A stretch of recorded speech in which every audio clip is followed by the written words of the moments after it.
தூத்துக்குடி மாவட்டத்தில் பெய்து வரக்கூடிய கனமழையால் திருச்செந்தூரில் மருத்துவமனை மற்றும் குடியிருப்பு பகுதிகளுக்குள் மழைநீர் புகுந்திருக்கிறது. இதன் விவரங்களை வழங்குவதற்காக நமது தலைமை செய்தியாளர் ஜெயக்குமார் இணைந்திருக்கிறார். வணக்கம் ஜெயக்குமார், விவரங்கள். வணக்கம் சைது. திருச்செந்தூர் மற்றும் சுற்றுவட்டார பகுதிகளில் நேற்று இரவு முதல் பெய்து வரக்கூடிய மழையின் தாக்கத்தின் காரணமாக திருச்செந்தூர் பந்தல் மண்டபத்தில் இருக்கக்கூடிய சிவன் கோவில் முழுவதுமாக மழைநீர் புகுந்திருக்கிறது. அதே போல திருச்செந்தூரில் வரலாறு காணாத அளவிற்கு திருச்செந்தூர், காயல்பட்டணம் ஆகிய பகுதிகளில் மழைநீரானது தேங்கி இருக்கிறது. தற்போது குடியிருப்பு மற்றும் மருத்துவமனைகளில் தண்ணீரானது புகுந்து மக்களுடைய இயல்பு வாழ்க்கை முற்றிலுமாக பாதிக்கப்பட்டிருக்கிறது.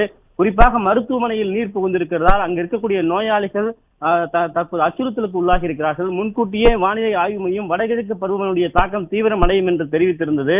வடகிழக்கு பருவமழையுடைய தாக்கம் தீவிரமடையும் என்று தெரிவிக்கப்பட்டதை உடனடியாக மருத்துவமனையில் இருக்கக்கூடிய நோயாளிகளை, குறிப்பாக தாழ்வான பகுதியில் இருக்கக்கூடிய அந்த மருத்துவமனைகளில் நீர் தேங்கும் என்று நீர் பிடிக்கக்கூடிய பகுதிகளாக இருந்து இந்த அடையாளம் காணப்பட்ட பகுதிகளை உடனடியாக நோயாளிகளை மாற்றி இடத்திற்கு அனுப்பி வைத்திருக்க வேண்டும். அப்படி செய்யாத காரணத்தினால் தற்போது மருத்துவமனையில் இருக்கக்கூடிய நோயாளிகள் மருத்துவமனையில் நீர் புகுந்ததால் அச்சுறுத்தலோடு அங்கு இருக்கிறார்கள். உடனடியாக அவர்களை மாற்று இடத்திற்கு மீட்டு அவர்களுக்கான சிகிச்சை அளிக்கப்பட வேண்டும் என்ற ஒரு எதிர்பார்ப்பு அவருடைய நோயாளிகள் மற்றும் உறவினர்கள் மத்தியில் எழுந்திருக்கிறது.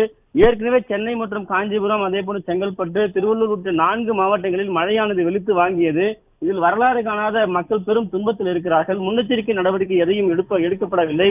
குறிப்பாக சென்னையில் இருக்கக்கூடிய பல்வேறு மருத்துவமனைகளில் நீர் புகுந்து நோயாளிகள் மிகப்பெரிய அவதிக்கு உள்ளானார்கள். அதே போன்று தற்போது வடகிழக்கு பருவமுடைய தாக்கம் தென் மாவட்டங்களில் தீவிரமாக இருக்கும் என்று தெரிவிக்கப்பட்டது. குறிப்பாக திருநெல்வேலி, தூத்துக்குடி உள்ளிட்ட அந்த பகுதியில் இருக்கக்கூடிய அந்த 4 மாவட்டங்களில் அதிகமான மழை பெய்யும். குறிப்பாக கன்னியாகுமரி, தென்காசி ஆகிய மாவட்டங்களில் பரவலாக மழை இருக்கும், பலத்த மழை இருக்கும் என்று வானிலை ஆய்வு மையம் தெரிவித்திருக்கிறது. இருந்தபோது நடவடிக்கை எடுக்காமல், ஒரு துரும்பையும் கிள்ளி போடாமல் தற்போது பல்வேறு பகுதிகளில் மழையினுடைய தாக்கம் அதிகமாக இருக்கிறது. அந்த தூத்துக்குடி மாவட்டத்தில் இருக்கக்கூடிய திருச்செந்தூர், அதனுடைய சுற்றுவட்டார பகுதிகளாக இருக்கக்கூடிய ஆறுமுகநேரி, ஆத்தூர், காயல்பட்டினம், உடன்குடி உள்ளிட்ட பல்வேறு பகுதிகளிலும் தாழ்வான பகுதி வீடுகள் முழுவதுமாக தண்ணீர் குளம் போல, ஏரிகள் போல காட்சியளிக்கிறது. மக்களுடைய இயல்பு வாழ்க்கை முற்றிலுமாக பாதிக்கப்பட்டிருக்கிறது. இந்த மழையுடைய தாக்கம் அதிகமாக இருப்பதால் வெள்ளம் அதிகரித்து வருகிறது. மக்கள் வாழ முடியாத ஒரு நிலைக்கு தள்ளப்பட்டிருக்கிறார்கள். எனவே மக்களுக்கு மாற்று இடத்தை வழங்க வேண்டும் என்று கோரிக்கை வைத்திருப்பது குறிப்பிடத்தக்கது.